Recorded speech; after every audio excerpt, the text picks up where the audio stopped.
নমস্কার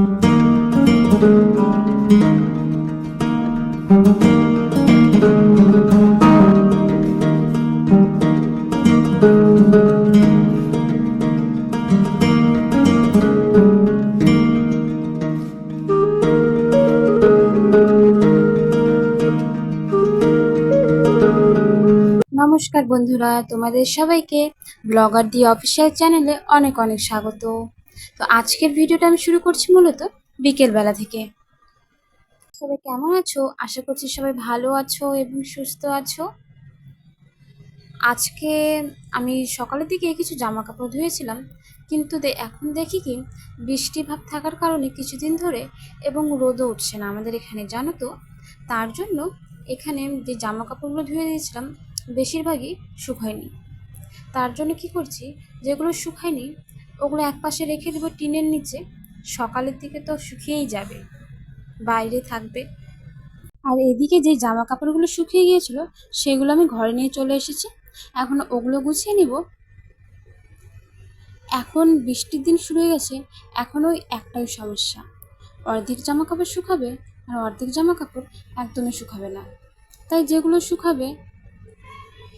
শুকাবে না সেগুলো একটা রশি টানানোর ব্যবস্থা করতে হবে বা কিছু করতে হবে।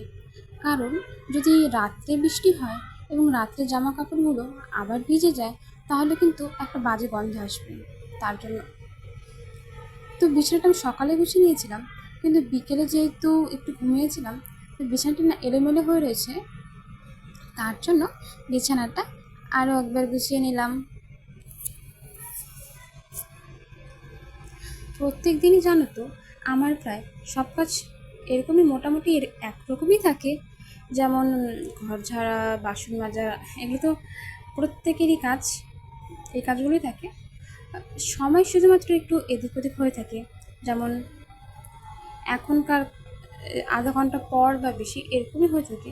নাহলে কিন্তু সব কাজ আমাদের প্রত্যেক দিনে একই রকমের থাকে। নতুন নতুন শুধু যুক্ত হয় রান্নাগুলো, আর তার সাথে কাজের জিনিস কিন্তু কোনো কিছু কিন্তু কমে না। তো এদিকে আমি সম্পূর্ণ ঘর ভালোভাবে একটু পরিষ্কার করে নিলাম। তারপর বিকেলের জন্য হাত মুখ ধুয়ে একটু ফ্রেশ হয়ে নিলাম।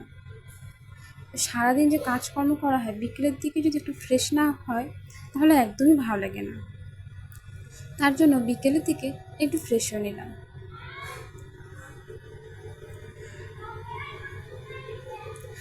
একটু কিন্তু নিজের হাতের কাজের মাধ্যমে কিন্তু কিছু টাকা বাঁচানো যায়। তো একটা জামা কাপড় ছিল আমার, নাইটি, তো ভাবলাম ওটা বাইরে দেওয়ার বদলে আমি যদি নিজে হাতে সেলাই করে নিই তাহলে আমার মনে হয় না তেমন কোনো অসুবিধে হবে।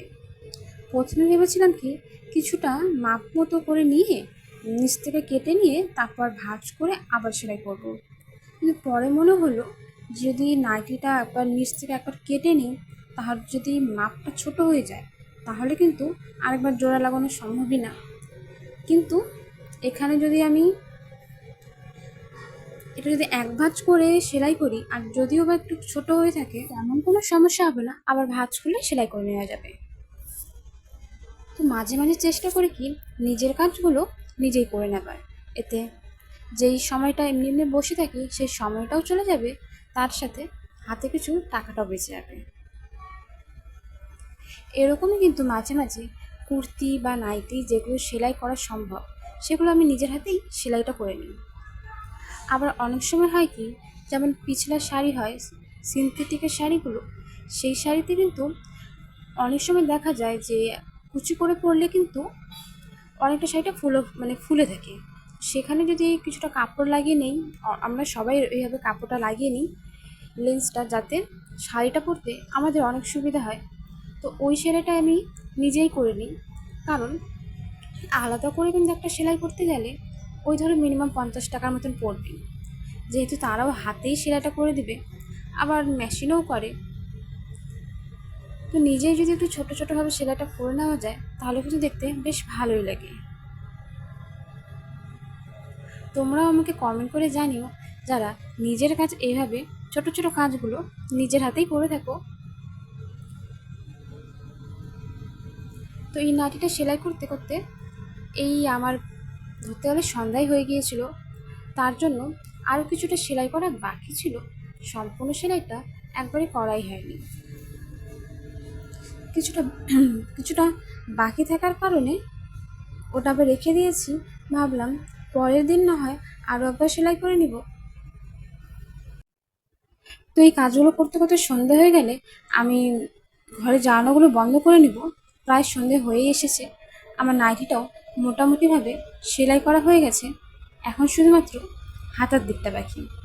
কিন্তু দেখি বাইরে অন্ধকার হয়ে এসেছে। এখন যদি জানালাটা আমি বন্ধ না করি তাহলে ওই ঘরের মধ্যে মশা চলে আসবে, এই এক সমস্যা।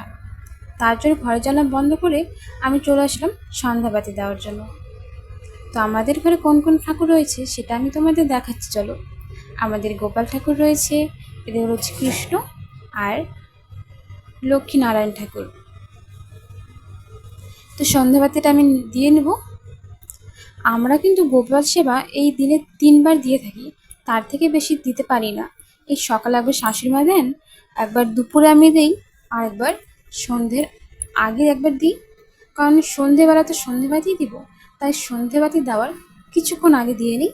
তারপরে যখন সন্ধে হয় তখন আবার সন্ধেবাতিটা দিয়ে নিই। কারণ সন্ধেবাতি আর খাওয়া, আমি ঠিক জানি না দুটোকে একসাথেই দেওয়া যায়, খাওয়া আর সন্ধেবাতি।